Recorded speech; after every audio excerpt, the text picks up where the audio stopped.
નમસ્કાર। ગ્રામ વિકાસ, રોજગાર સર્જન અને જળ સંરક્ષણને વધુ ગતિ આપવા કેન્દ્ર અને રાજ્ય સરકાર દ્વારા વિવિધ યોજનાઓ અમલમાં મૂકવામાં આવી રહી છે। બોટાદ જિલ્લાના સમઢિયાળા 2 ગામે આજે વિકસિત ભારત રોજગાર ગેરંટી મિશન અંતર્ગત વિશેષ કાર્યક્રમ યોજાયો હતો। કાર્યક્રમમાં કેન્દ્રીય કૃષિ અને ખેડૂત કલ્યાણ મંત્રી શિવરાજસિંહ ચૌહાણ વર્ચ્યુઅલ માધ્યમથી જોડાયા હતા, જ્યારે ગુજરાત સરકારના કેબિનેટ મંત્રી કુંવરજી બાવળિયા ઉપસ્થિત રહ્યા હતા। આ પ્રસંગે ગામ માટે અમૃત સરોવર રિપેરિંગ યોજના હેઠળ અંદાજે ₹17.24 લાખના વિકાસ કાર્યોને મંજૂરી આપવામાં આવી હતી।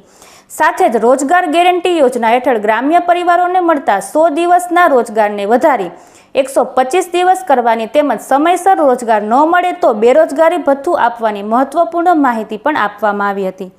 વધુ સમાચાર માટે જોડાયેલા રહો। RP Gujarat news, Rajkot. હું ટીસી તીર્થાણી, અધિક કમિશનર ગ્રામ વિકાસ, ગાંધીનગર।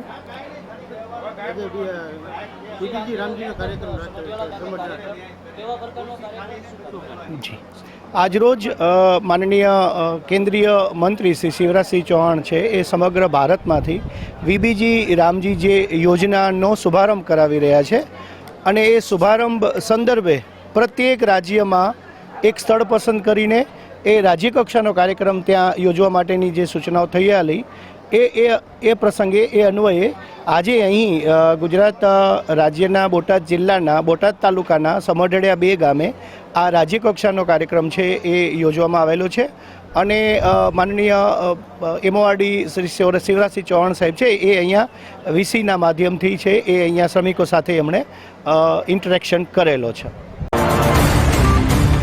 ભારત સરકારના ગ્રામ વિકાસ વિભાગના માનનીય મંત્રી શ્રી શિવરાજસિંહજી ચૌહાણ જેઓ આજે આખા દેશની અંદર આ એક નવી જ યોજના જે મનરેગાના સુધારા સાથે લોન્ચ કરી રહ્યા છે અને એના ભાગરૂપે આજે બોટાદ જિલ્લાના બોટાદ તાલુકાના સમઢિયાળા 2 ખાતેથી રાજ્ય કક્ષાનો આજનો આ લોન્ચિંગનો કાર્યક્રમ એનું આયોજન કરવામાં આવ્યું હતું।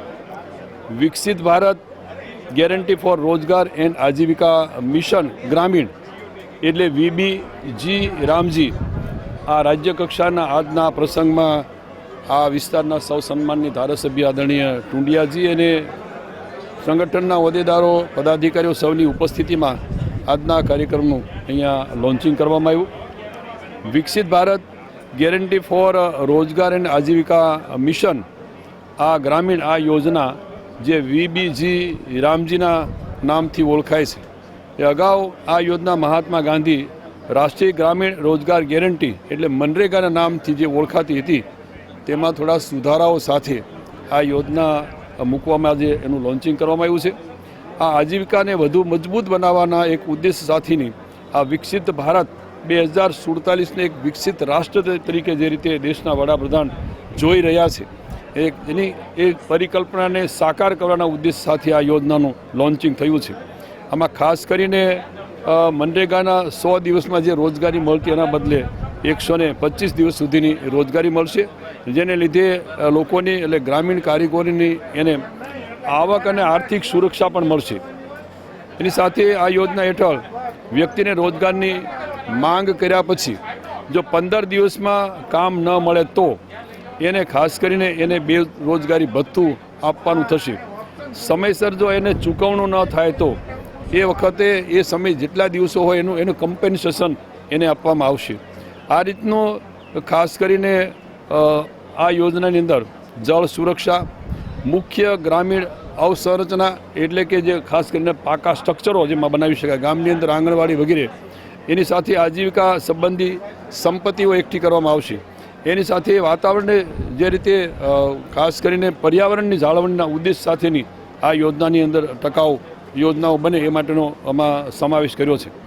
નાણાકીય જોગવાઈની અંદર ખાસ કરીને જે અત્યાર સુધીનું 60-40ની આ યોજના સમાવેશ કરવામાં આવશે, જે અત્યાર સુધી ખાસ કરીને 75-25% હતા એના બદલે આમાં 60-40। એની જોડે જોડે જે ખાસ કરીને વહીવટી ખર્ચ હતો એ 6% હતો એના બદલે 9% સુધી, એટલે ખૂબ સારી રીતે આ યોજનાનો લાભ મળે અને કર્મચારીઓ જે કંઈ વહીવટી ખર્ચની અંદર જોગવાઈને ધ્યાનમાં રાખીને આમ છેવાડાના લોકો સુધી આ યોજના પહોંચે માટેના પ્રયાસોને આદરણીય દેશના વડાપ્રધાન નરેન્દ્રભાઈના ઉદ્દેશ સાથે છે એ આગળ વધી રહ્યા છે.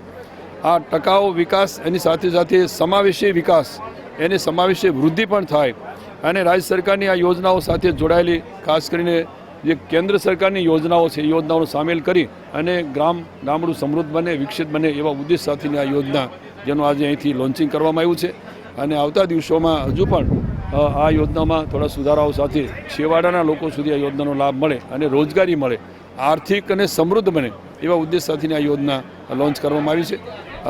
આખા રાજ્યની અંદર રાજ્ય કક્ષાનો આ કાર્યક્રમ સમગ્ર 2 ખાતેથી અહીંથી લોન્ચ થયો છે. વિશેષ સૌ પદાધિકારી અને અધિકારીઓની ઉપસ્થિતિમાં આ કાર્યક્રમમાં પ્રચાર પ્રસાર થાય અને લોકો સુધી સુવિધાનો લાભ મળે એવા ઉદ્દેશ સાથેની આ યોજના શરૂ કરવામાં આવી. ધન્યવાદ.